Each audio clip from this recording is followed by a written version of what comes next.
Bonjour, mon nom est Serge Bonin, je suis comédien, parfois auteur et metteur en scène québécois.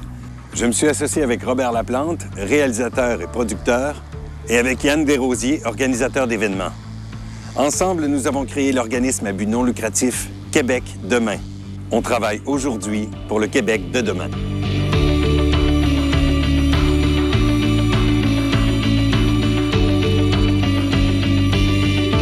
Beaucoup de citoyens sont cyniques envers la politique. Nous ne le sommes pas. Beaucoup de citoyens sont cyniques envers l'État québécois.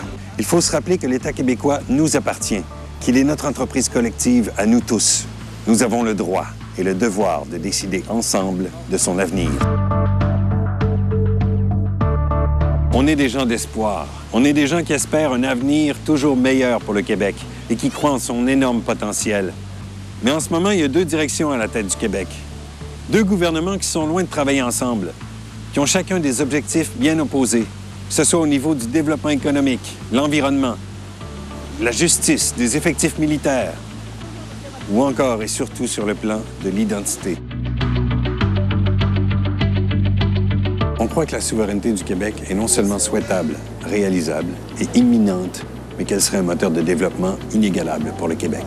La mission de Québec Demain est de proposer un modèle d'éducation au concept de souveraineté des nations dans le contexte de la mondialisation et de faire la promotion de la souveraineté québécoise, créatrice de synergies et génératrice de grands projets. Et ce, pour l'intérêt du Québec, autant que pour l'intérêt de nos voisins canadiens. La plupart des organismes souverainistes tentent de regrouper les forces et de mobiliser les troupes. Le Conseil de la souveraineté a un mandat d'éducation et le remplit de façon conventionnelle.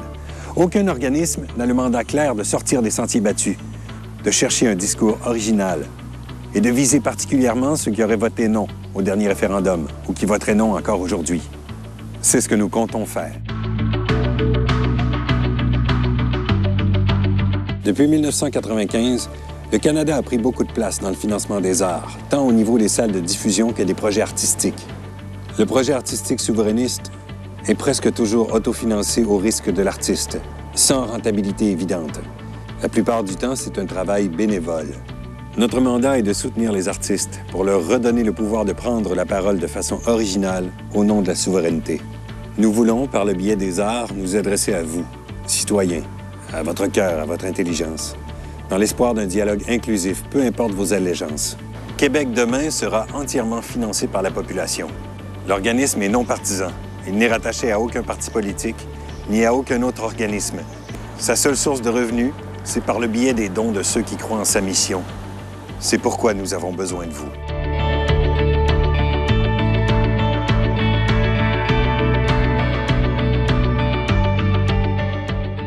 On veut créer un site Internet interactif, plusieurs capsules vidéo d'information, un ou des spectacles ambulants, de la chanson, de la poésie, du théâtre, des publications.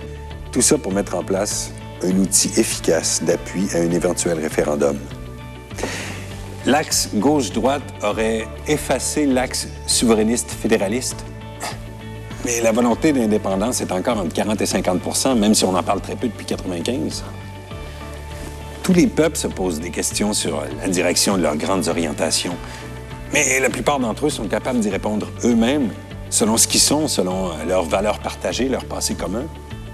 Il me semble qu'on aurait avantage à décider nous-mêmes de la direction à prendre. Qu'est-ce que vous en pensez? C'est pour ça que Québec Demain existe. On aimerait ça en parler avec vous autres.